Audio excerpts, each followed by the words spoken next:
don't think this lady needs any introduction at all. It's Clare Grogan. Clare, welcome to Persia Online TV, and thank you for your time today. You're so welcome. Well, you probably need to get your breath back a little bit, because you've actually just finished on stage. I have. I know you were at Rewind last year, 2012 at Scone Palace, where you were there performing this year with Altered Images. How was it? It was honestly fantastic, and you know, when I went on stage, I said, "Guys, it's emotional," and it really is for me. It's overwhelming being, 32 years into the business, getting the chance to do it still does completely overwhelm me, and to get that kind of response is so touching, you know. I mean, I never ever, as a schoolgirl in my bedroom, singing with my hairbrush, looking into the mirror, ever thought I'd get the chance to keep doing it, and I have, and I'm genuinely grateful for the opportunity still. But I am the world's most embarrassing mum, let's face it. Not at all, not at all. It was quite a few years that you didn't perform with Altered Images. I think it was about 18 or something, I read. How does it feel to be back with the band? I mean, the thing is, obviously, it's not the original lineup, which is really important to say, as much as they're all still, people that will remain in my heart forever. But people's lives move on, and we were kids when we started. So, because sorry to interrupt, I read in a bio that I think you were out performing when you were studying for your Highers or your A levels or something. Completely. It was out there on with it at an early age, wasn't it? Very much so, and truly, nobody suspected it of me, because it wasn't like I was. I wasn't the obvious candidate for it, shall we say, at school. I mean, people when I was, the girls that I was at school with, and some of them are still my friends, were going, "We didn't even know you were doing that," because I was almost a bit embarrassed about the whole thing. It was just very personal, I loved doing it, and then suddenly, before I knew it, I was on Top of the Pops. No bad thing at all. I mean, really, I couldn't have planned it better. So, in between times, you've been acting, you've been on radio. I also read that you were number 2 in the Waterstones Kids book chart and things like that. So when you look at all that together, is music still the core passion, do you think, and performing, or do these other things kind of come in, and have they got quite a strong part of Clare Grogan these days professionally?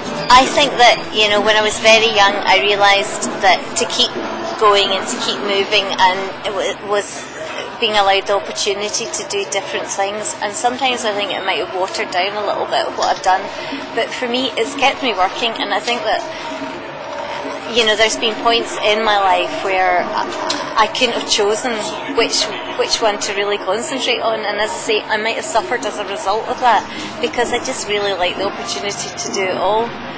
And that's the honest truth, because I really can't get over the fact that I do get the opportunity to do it all. So, I always say to people, I try not to take myself too seriously, but I do take my job seriously, because I just want to do the best I can, and that's who I am. That's the way I was brought up. And there's nothing wrong with that at all. There's also something else I think that you're very proud of as well, that you're patron of, is it BAF, the British Association of Adoption and Fostering? Yes. So tell me a little bit, if you don't mind, tell me a little bit of a background to that, because it seems that you are really, really very proud of that. I am. I'm completely and absolutely committed to the cause. I think it's been quite well documented in the past that I had a little bit of a struggle with becoming a parent, and then my husband and I adopted our daughter, and from the minute we got our daughter, who changed everything, and she really did, she was completely life-changing.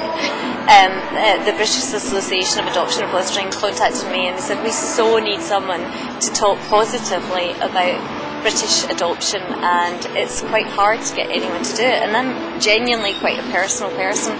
I mean, and private, I find it quite difficult, I think to a certain extent that I've managed to sustain a career without people knowing the dirty bits, shall we say, or the nitty-gritty of it, because it's, some stuff is just private.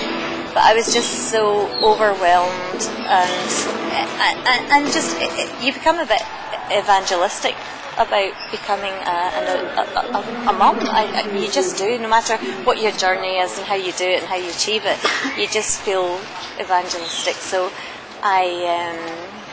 eventually, for 2 years, they were asking me to do it, and I kept on saying, no, I can't. It's just not for me. My daughter comes first, and I don't want her to... And then I just thought, Claire, you've got to spread the word. Yeah, good. I'm a terrible rambler, sorry, No, I'll just you're shut not. up. You're not at all. This is great. So tell me on the music front, plans moving forward, anything Do you in know, the pipeline? I do about 6 of these big shows a year, and I love it. And, you know, it's always nice to think that I can keep that going. But I'm busy being a mum. I'm busy, just been doing guest starring in Waterloo Road, which has moved to Scotland, Right.